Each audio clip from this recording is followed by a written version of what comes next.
here it comes. Okay. I guess the lighting has to come down a little bit or something so you can see it. So the reason that that I'm here will be revealed to you, I hope, in this presentation, because anyone who's known me for the last 30 years has had to listen to my impassioned talk about the tradition of the Devadasis and the tragedy of its destruction, that culture, the destruction of that culture. So I want to dedicate this talk to Saraswati and to all the Devadasis and all the temple dancers and to all of us who know that dance is a form of sacred worship, that it's a way of speaking to God and dancing with God. So I'm going to be talking about the Devadasis, but first, I'm going to explain why I'm so inspired, what happened to me in India in 1994 when I met not a person, not a spiritual teacher, although I did meet a spiritual teacher, but what changed my life was meeting someone else, and you'll learn about that as well. Totally life-changing in 1994 on my second trip to India.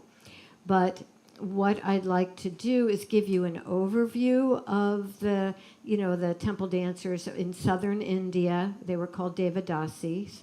In northern India, there were other names in different states, but temple dance was part of Indian culture for over 2,000 years. So just a brief context for you. So Tamil Nadu is where in Chennai, which was then Madras, is where the temple dancer culture was really flourishing, as well as Karnataka, the state of Karnataka. They're both southern Indian states, both have coastal areas. And so if you don't want to see the female form in the form of 6th century a BCE sculpture, I'm going to show two slides. The next one will have the female form. So if you don't want to see it, close your eyes. So this was 6th century in a cave in Karnataka, an example of temple dancer. This was also, I think, 12th century in a Hindu temple. Temple dancers are called temple dancers because they danced in the temple, because they were, I'll tell you in just a moment, Devadasis, temple dancers, were auspicious women. They were educated. They were powerful. They were trained in dance and music and the arts. They were a very strong group of women. They had agency. They took care of the deities in the temple. They bathed and washed the deities. They redressed them seasonally, but also, daily. They tied the tali, the golden thread, around brides' necks, around the bride's neck, and they were instrumental in all kinds of temple rituals and also in processions. They led processions, life cycle events, Devadasis. So they were auspicious members of the community and of temple life. So I'm going to go over, before I tell you what happened, I'm going to go over the styles of Bharatanatyam dancing. So what we know as classical Indian dance, Bharatanatyam from southern India, is a sanitized version of what the temple dancers did for almost 2,000 years until 1947 when they were banned from the temples. So, but more to say about that. So what happened was I know you probably can't read the print there, and that's fine because I'm going to tell you about it.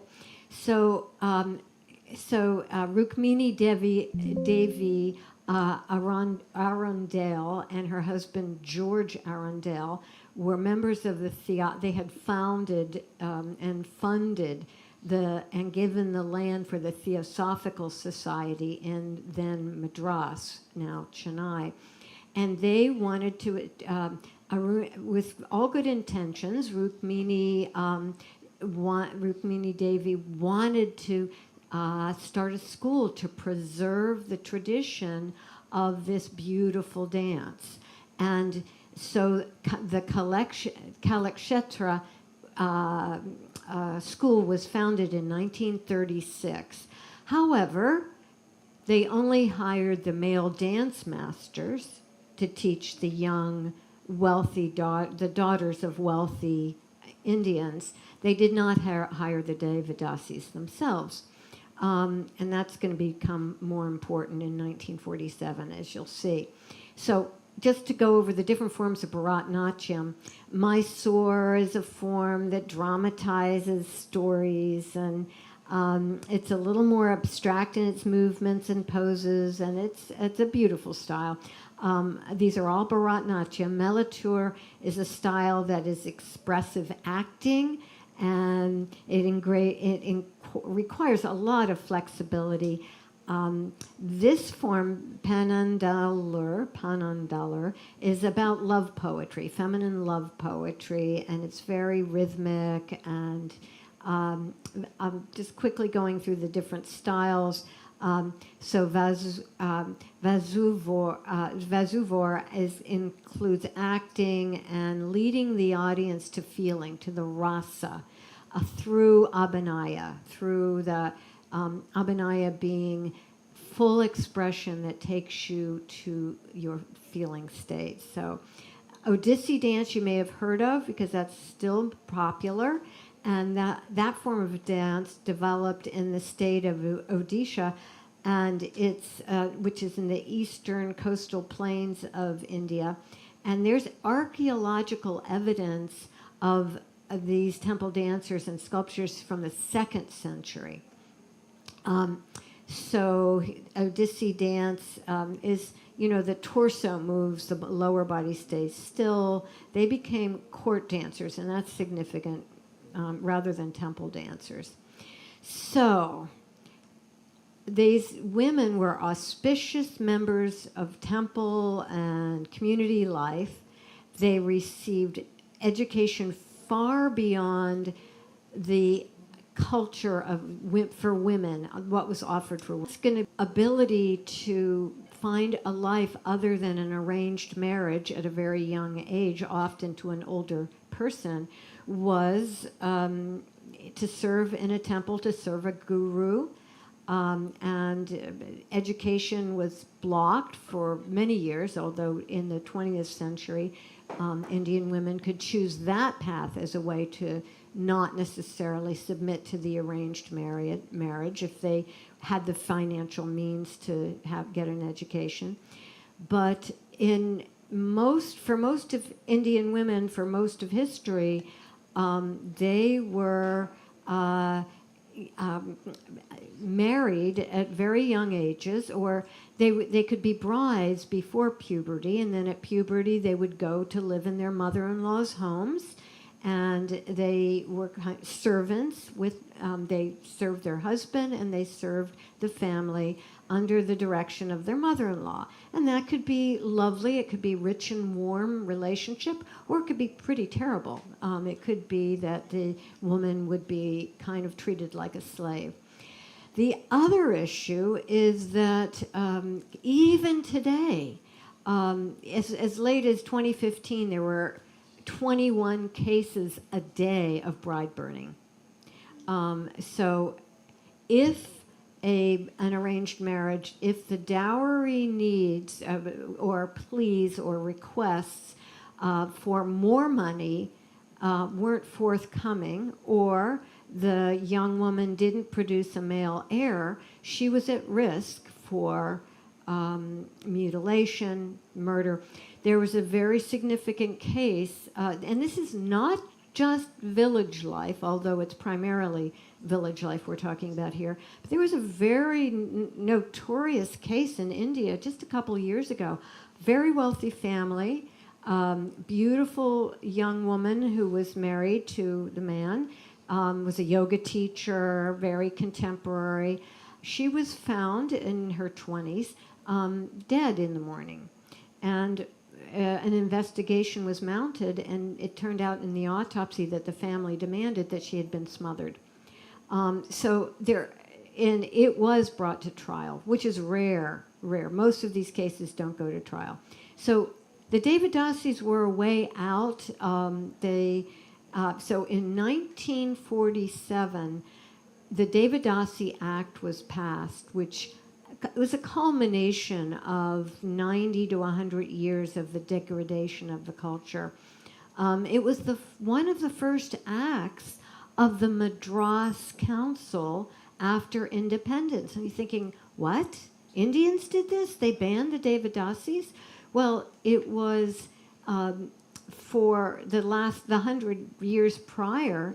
I'll tell you one little story about northern India. The temple dancers in northern India were courtesans, and they actually had salons. They supported the revolution against the British in 1857. What happened? The revolution failed. The Devadasis compounds were raided. This is 1857. The British claimed $2 million worth of gold and assets that the temple dancers in northern India had. And then they were taxed. They didn't ban them because they realized it's a source of taxation, so they were taxed. But so for the British, as a result of colonization, it was like it became shameful. Why are there dancers in the temple? Why are these women in the temple? So in 1947, that act banned them, and they were thrown out of the temples and of their housing. They lost their housing. So they were not necessarily marriageable because they were impure. They were also courtesans. So when I say that, they weren't like common. They had like a what would you call it? Like a prince or a maharaj, or they were usually the concubines of an individual, not a whole group. So they were. That's the kind of courtesan they were. They had a patron, and that's how they accumulated cows, land, gold. They were wealthy patrons. But they weren't marriageable unless someone actually fell in love with them because they were impure. And that's when they petitioned the government to help them set up a school to train girls and women in this dance form, and the government refused. And even the schools that had already been established, like Kalakshetra, hired the male dance masters. So this isn't just about India. It's for thousands of years, there's been a culture of sacred dance, of finding the divine through movement, through dance. And for thousands of years, it's been exploited. So all over the world, there's cultures of dance, and it's not unique to India. Why am I so passionate? So in 1994, my second trip to India, I let me just say, I saw this picture, and I'll tell you how I saw it in a minute, of Rohini. She's 8 years old. She has knots in her hair, and she was about to be dedicated as a Devadasi. So what that meant in 1985, when this picture was taken, was that she would be dedicated at the temple at Yalama, the temple to Yalama and Saundati temple. And she would most likely, when she reached puberty, become a sex worker. And just, that's straight out. No dancing, no education in the arts. So the reason I saw this calendar was because I was visiting C.S. Lakshmi, who's an academic and writer, but she's also a novelist. And in 1993, I read her fiction, her short stories, The Purple Sea, published under the name Ambai. And I somehow, back there before the internet, I contacted her, probably through her publisher. And in 1994, we met in then Bombay, now Mumbai, at her office. And her, we talked. She was a member of a feminist group who they raised funds for the Karnataka beady rollers, who were also dedicated as Devadasis. So she showed me this calendar, and I got to the page with Rohini's picture, and tears just flooded me. And it wasn't grief, it was just a recognition, a kind of sense of, oh my gosh, and just tears flowed through me. And when I got home, and there were a couple other experiences that had to do, very similar experiences on that trip.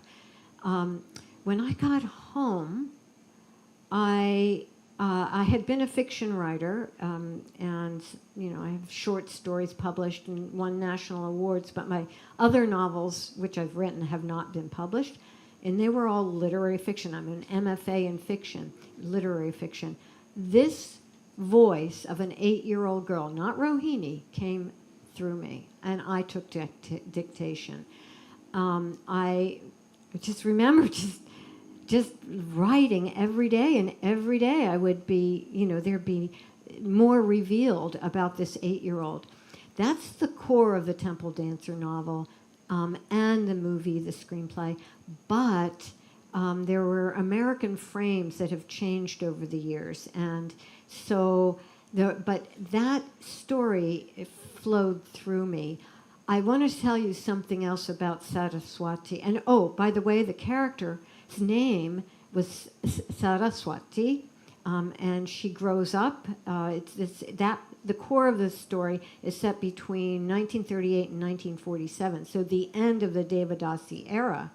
So that her story, we follow her story from age 8 to age 17, and it is as I said, it came through me. But and her name was Saraswati. Okay, the reason I'm telling you that, and what's remarkable about that, is that I got my TM mantra, Transcendental Meditation mantra, when I was 19 years old. You never tell anybody your mantra in TM. It's a secret. And many years later, after writing this core story of Saraswati, temple dancer, after writing it, I read Russell Paul's book, The Yoga of Sound. It's a wonderful book, by the way, especially if you're interested in Nada Yoga. And I met him, we taught in the same places, we talked, and I realized that the seed mantra I had been using at the point of writing the novel, probably 20 years, 25 years, the first part of the novel. And I had been using Saraswati's mantra. And so, I don't know. To me, that's very significant. So I wrote Temple Dancer. The original part has not been changed. That flowed through me. I have a frame novel about Wendy, who's a clinical social worker, working, who goes on a pilgrimage to India, and she meets an elder woman named Saraswati who gives her a diary. That frame story is different in the screenplay. It's a Abhinaya, who's a dancer, who's part Indian, part American.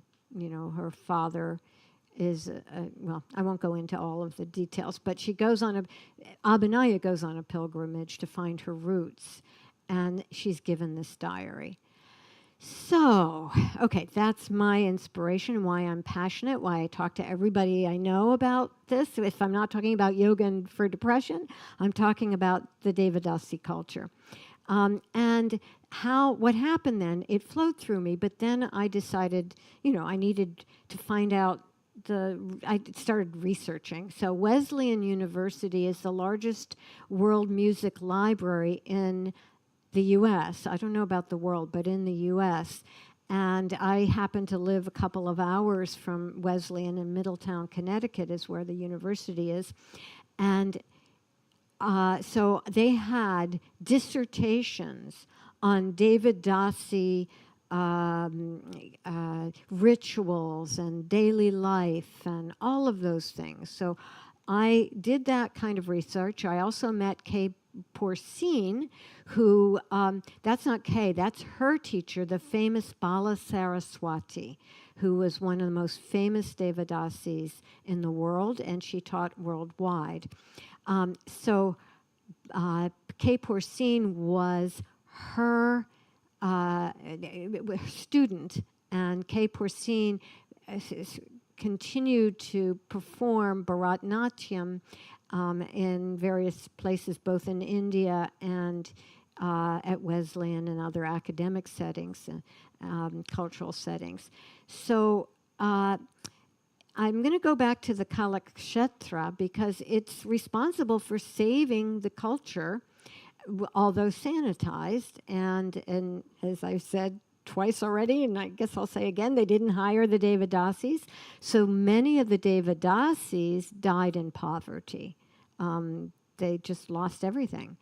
And so what happens now is that there's a great festival where young girls are dedicated to the goddess Yalama. They're married to God.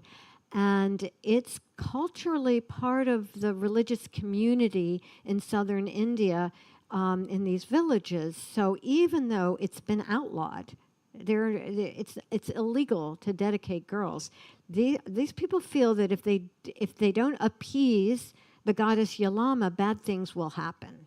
And also, so why do they dedicate their girls?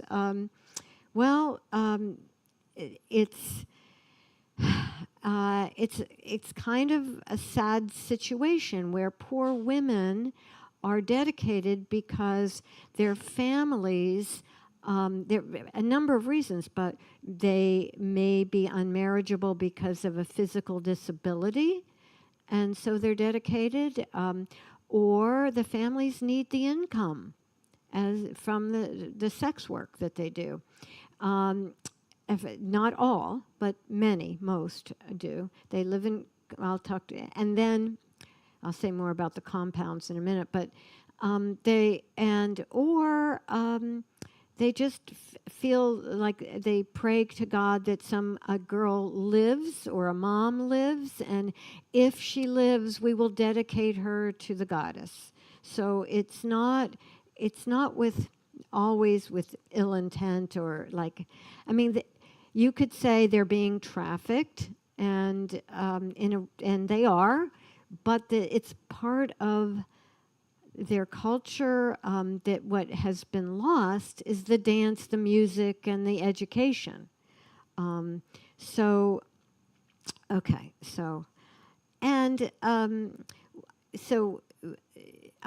want to talk about one of the schools that an American organization, I won't say which, that is a yoga organization, funds for Devadasi girls, is with all good intention.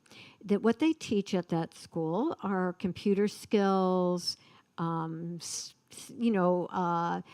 that are mathematics that will get them jobs and get them hired. They do not teach their ancestral lineage practices of dance, music, and the arts. It's not taught at this particular school.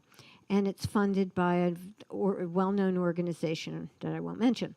And I was talking to the executive director of that, who's also the founder of that organization. Good organization. They raise money for lots of good causes. And so I said, I'd like to see the mission statement of the school that you're funding.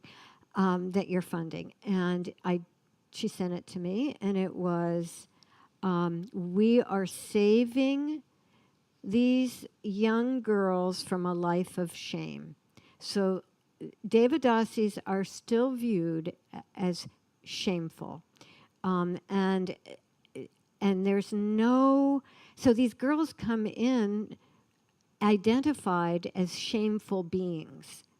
And they're taught computer skills so that they can get a job and come out of their shameful lives, instead of being allowed to also understand that their matriarchal lineage was educated, powerful,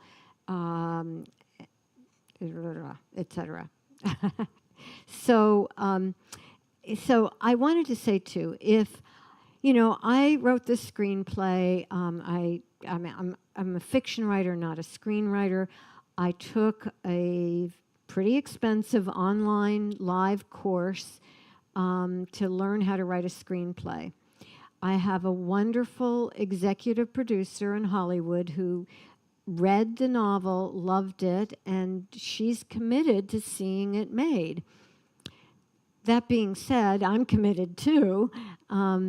That doesn't mean it'll happen while I'm above ground or it'll ever happen, because Hollywood is Hollywood even before the horrible fires.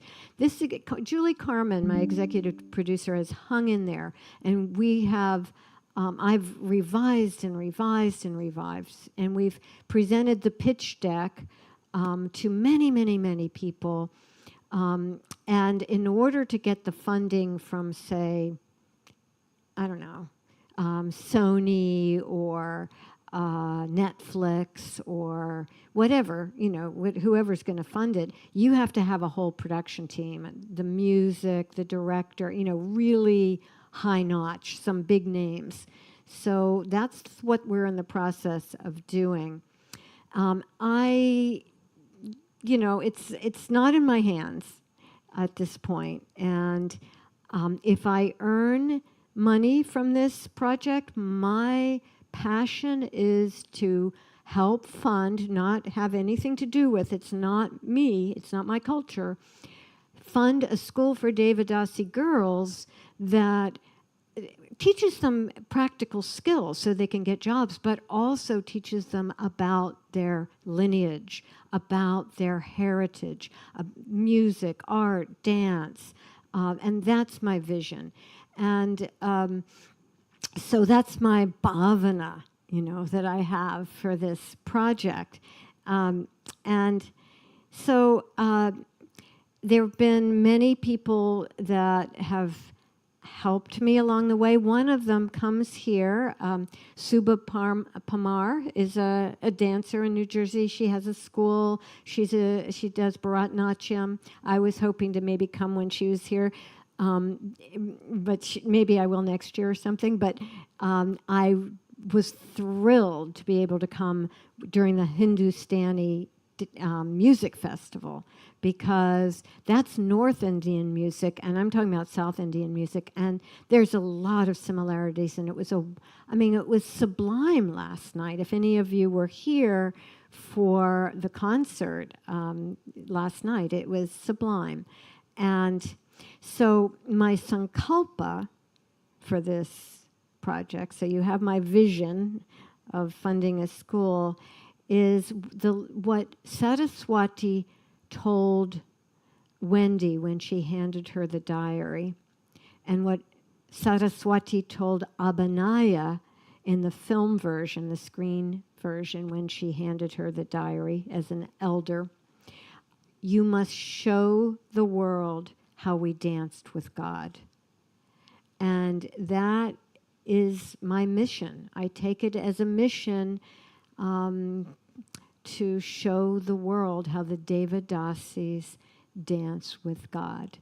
And I'd like to thank the Swamis and all of you for listening, and Radha for carrying Temple Dancer, the novel, in the bookstore. And I am finishing early. I guess I'm so passionate I went pretty fast. So it's either an early night. I can take some questions, but I am not an academic. I am not, so it, where I come from is more about the process of writing the novel or the screenplay, or so. If, do we have a share mic, if Raj, if anyone has questions? Okay, we do. It's right up here. We have a share mic here. So does anyone have a question?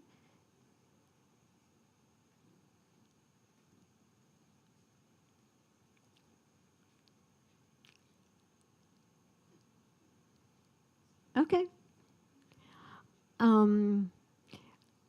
Let's see. Oh, I'll tell you one more story about what happened to me in 1994 that relates to this. So I was studying Ashtanga Yoga, meaning the 8 limbs, at Kayavarohan in a little village in northern India, about 40 kilometers from Baroda. And I would go into the village every day, and, you know, I had my little bit of Gujarati. It's in the state of Gujarat, you know, and I would say, hello, how are you, in Gujarati, and that sort of thing. And I would go into people's homes. They would invite me, and we'd go, oh, I'd say, oh, Padmasana. And I'd say, you know, oh, I'd sit at their altars and recognize the deities, and we'd have conversation. They'd give me a little prasad from their altars. And one day I was walking through the village, and there was a Shiva Lingam temple that was in sort of derelict. It was very ancient. Kayavarohan had been supposedly one of the 7 sacred sites. So this was a Shiva Lingam. It was an outdoor temple. It was partly in ruins, and these lingams were emerging from the sand and the earth. And I walked in, and there was a woman in sort of sannyasin robes, but she didn't look like a sannyasin. She had, her hair was down, you know, Indian women at that time, especially sannyasin, they wouldn't have their hair flowing down. It was also gray, you know, and she had bandages around her wrists. So something was not quite right there. But she was doing mudras and dancing around the lingam. And so we had a dance conversation. I knew nothing about Devadasis at that time, nothing. I doubt that she was even a Devadasi. I don't know who she was. But I just followed her movements, and we danced around the lingams, and that has stayed with me. That and the picture of Rohini, I still, Ambe gave me that calendar, so I still have that calendar, and it's very precious to me. So that's why I'm passionate. That's why I have a cultural appreciation of the Devadasi lineage, and that's why you have this Jewish white woman sitting in front of you talking about Indian culture, and I hope that that's acceptable to you.